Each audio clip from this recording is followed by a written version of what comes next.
Hey guys, what's going on? Jeb here, and in today's video, Danger, Will Robinson, danger! we are in a precarious situation. As you can see, Bitcoin currently finds itself in a descending triangle pattern sitting just above flat support. In this video, I'm going to show you guys why I'm so confident that a bearish breakout is coming to our favorite cryptocurrency here in the next 72 hours or so, and it very well may be coming today, in fact. We're going to be discussing a plethora of shorter term and longer term technical and fundamental analysis as I show you guys reasons on every single time frame why I believe a breakout is coming. This video is going to go into extreme depth and detail on the current market climate, and we'll wrap the video up with our What's the Trade segment so you guys can walk away from this video with something actionable and hopefully a trade setup that you can make some profit with. As always, guys, if you do enjoy today's video, make sure to hit that subscribe button down below. We make daily cryptocurrency content. We're trying to get to 30,000 subs before the next decade starts.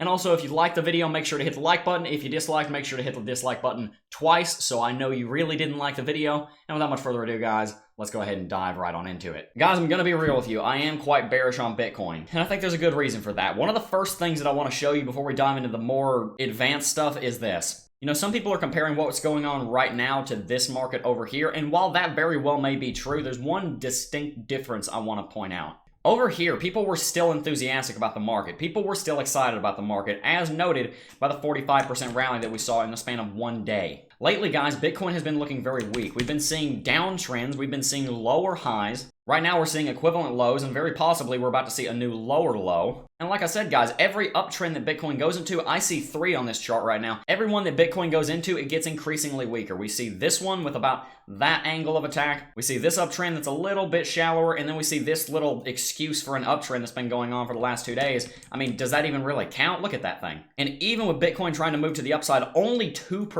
Bitcoin was not able to sustain that. Bitcoin was not even able to rally to this red downtrend of resistance. We couldn't even come up here and touch this in our current consolidation pattern. Not only that, guys, but the fact that Bitcoin tried an uptrend and just fell straight down last night is also just disconcerting, to say the least. Now, I'm going to say this a few times in this video because I want to make sure you guys understand I'm not trying to bash Bitcoin. You know I'm a long-term bull on Bitcoin. You know I love Bitcoin. But guys, it's important that we understand when Bitcoin is bullish and bearish so that we can make profitable trades in either direction. And furthermore, so that we can be prepared for the best case and the worst case scenarios. Guys, I want to show you some of the basic technical indicators before we get into the more advanced stuff. I have a lot of tabs open over here that I need to show you. But for now, I want to show you guys the MACD. Out on the 4-hourly and the hourly chart especially, because if we look at the 4-hourly and the hourly chart MACD, we're going to see something a little sad. Bitcoin started this rally about 2 days ago, and when it did that, we did see that the MACD on the 4-hourly crossed bullish. Hooray! Bitcoin had a bullish MACD cross. Unfortunately, now that Bitcoin has created what I would like to call a blood fall, it's not really that big of a blood fall, but that is what it looks like. The MACD has converged and will likely be crossing bearish before this video even goes live. Furthermore, out on the daily chart, as we can see, Bitcoin's MACD crossed and started diverging bullish a few days ago, a little over a week ago. But ever since Bitcoin was not able to break to the upside above $7,700 to $7,800 a little over a week ago, Bitcoin has been converging bearish, and we're likely to see a bearish cross relatively soon. Furthermore, guys, if we look at our moving averages out on the weekly chart, what we're going to see is that Bitcoin is back below some important ones. Yes, Bitcoin did have this golden cross that everybody was talking about a little while ago. I was one of the first people on YouTube to start talking about this, and then everybody talked about it. But Bitcoin did have this golden cross right here with a 50 cross above the 100. That was good news, okay? It looked like it should have been something good. Unfortunately, guys, this is why we don't trade based off of one technical indicator. There's always more going on than meets the eye if you're only looking at one indicator. This was one bullish indicator, but there was a plethora of bearish fundamentals and news and technicals. And because of that, guys, Bitcoin is back below both of those moving averages, which are important support moving averages. Bitcoin is below both of them. Likewise, guys, as we already knew, Bitcoin is below the 20 weekly exponential moving average, a moving average that Bitcoin tends to be above when it's in a bull market. As you can see, for the entire duration of the 2016-17 bull market, Bitcoin was above this EMA. But it's not just that, guys. I want to look at the shorts and the longs charts for a second, but don't click off because we're going to be doing something different here. I'm getting really tired of these clearly manipulated longs and shorts over here on Bitfinex, so I went ahead and did some digging to make sure that these weren't legit because I knew that they weren't. And I found a website that actually tracks BitMEX and Binance's longs and shorts as well. And what we're going to find is that, yes, Bitfinex has 87% of its trades in long positions right now. We're looking at around $300 million worth of longs on Bitfinex for whatever reason. I haven't been able to find anyone explaining this, by the way. If you know why Bitfinex longs are so disproportionately high despite how bearish we are, I would like to know because I'm not sure. But nevertheless, what I was expecting from the longs and shorts charts is exactly what we're seeing on BitMEX and Binance. We're looking at 55% of positions on BitMEX being in short. We're looking at $360 million worth of shorts over there. 64% of positions on Binance are in short. We're looking at $42 million worth of shorting. If you take out whatever the hell is going on Bitfinex, then we're looking at around 57 to 60% of positions across all margin exchanges being in short positions. And quite frankly, that makes a whole lot more sense than longs going to all-time high on Bitfinex. Like I told you a couple days ago, I don't know how reliable that is anymore. So from now on, we're going to be looking here at 3 exchanges instead of just Bitfinex, because Bitfinex has clearly got something weird going on. Nevertheless, the point is, if you look at the real shorts over on BitMEX, people are obviously more bearish than they are bullish. And that's actually a bad thing, because if you look at this website anyway, the Blockchain Whispers, there are still $300 million worth of longs on Bitfinex, and those could still cause a long squeeze. So we're not going to go into that in today's video. We've talked about it before. Go back and watch our video on the channel with it, but it is something you need to keep in mind, is that those longs are real, and they could very easily be closed at any time. And guys, you know, I think it makes a lot of sense that people are more short than they are long, because quite frankly, not only have these rallies just been sad, there's been next to no exciting news in the cryptocurrency space. I mean, what have we heard out of China recently? What have we heard out of Asia recently? What have we heard out of Europe? What have we heard out of the CFTC or the SEC or the IRA? What have we heard? There's not a whole lot going on in the cryptocurrency space, and what I've found is that stagnation in the cryptocurrency markets leads to downtrend. And the reason for that is because the majority of Bitcoin's valuation is still based on speculation. We'll talk about that in future videos, but just keep that in mind for now. The majority of Bitcoin's current value, we're talking about a couple $100 billion here, guys, is in speculation. Bitcoin is still a speculative asset. It has not reached mass adoption yet. Its real underlying intrinsic demand is not the thing driving price action yet. That's a topic for another video, though, but I do want to mention that we haven't had a whole lot of news, we haven't had a whole lot of excitement, and because of that, Bitcoin has been tapering to the downside. And I promise, guys, I have a lot more that I want to talk about. We're about to wrap all this up in a nice, neat bow, but I do need to mention a few more things before we do. One, that coffee is absolutely amazing.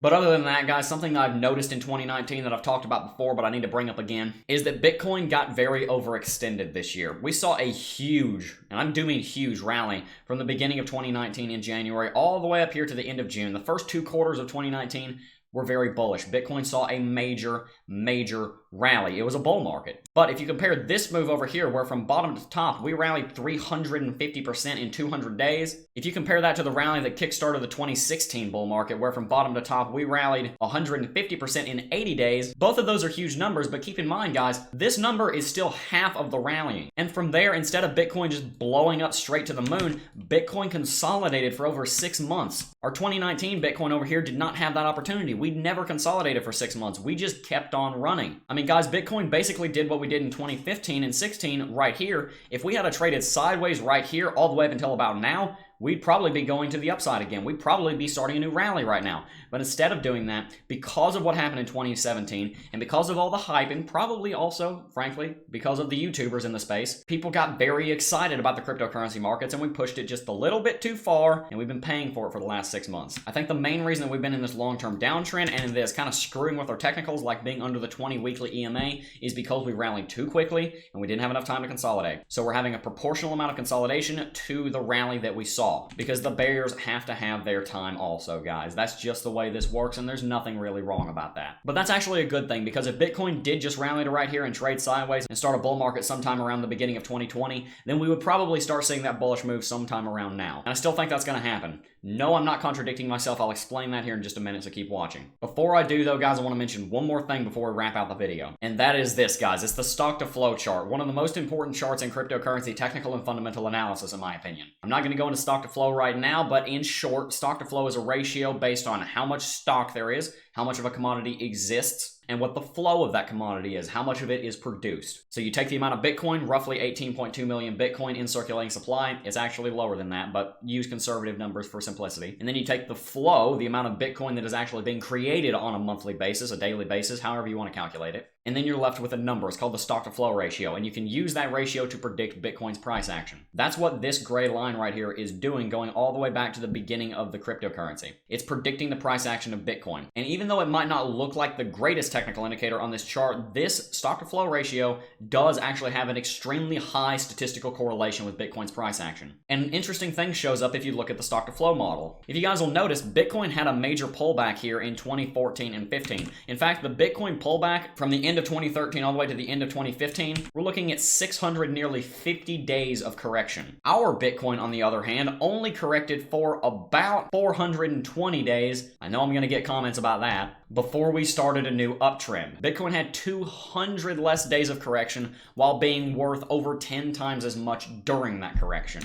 And because of that, guys, we're not as close to the halving at the beginning of our bull market as we were in the 2015 and 16 bull market. Bitcoin still has to kind of wait and trade sideways for a little bit longer. As you can see, the prediction for Bitcoin's price is currently hovering around $8,000, which is roughly where we're trading. And as you can also see back over here in 2016, early 2016, when Bitcoin was consolidating, it was trading right around where the stock to flow was predicting, which is exactly what we're doing right now. And in fact, after the halving in 2016 and Bitcoin's stock to flow model started predicting a higher value Bitcoin, Bitcoin was under the stock to flow prediction for over a year before finally surpassing it in late 2017. What that means, unfortunately I can't draw on this chart, is that Bitcoin will probably be trading sideways and very well may not even hit $20,000 until the end of 2020. So guys, what's that 8-letter word that I've been talking about so much here on the channel? Patience, guys. Have patience. Have some patience, because yes, I do think that a bearish breakout is coming, and I'm going to explain that just in a second. But before I do, I want you guys to understand that the long-term fundamentals for Bitcoin are looking fine. Some of the shorter-term stuff looks a little concerning because, you know, Bitcoin is so far away from the halving, and because of everything else we've discussed in this video, but it's nothing to get worked up over. I do think that a bearish breakout is coming, and I'm about to put a bow on it. But please, remember, it's not the end of the world because Bitcoin is having a correction. It's not the end of the world that Bitcoin is probably about to break bearish. I'm not talking about the end times, guys. I'm talking about like a 5% break to the downside at most. I never said that we were going to fall down into hell. So guys, with all of that said, with that little adventure we just went on the cryptocurrency technical analysis, where does that leave us? Well, guys, I still think it leaves us bearish. And it goes back to what I said earlier in today's video. Bitcoin is looking weak. These uptrends are getting weaker. Bitcoin is not testing resistance like it should. Bitcoin is sitting too close to the level of support. MACD is bearish. We are far from the Bitcoin halving. We did not have enough time to correct during this uptrend. The last Bitcoin bear market was not long enough. The stock to flow model is predicting a Bitcoin worth almost exactly what it's trading at right now. It makes a lot of statistical sense that we're sitting right where we are. And frankly, guys, it makes a lot of technical and fundamental sense that we have a break to the downside. Now, I'm not guaranteeing you this is going to come today. Bitcoin very well may bounce here and move to the upside for the next 12 hours or so, but I do expect within the next 72 hours that this trading zone right here is going to be broken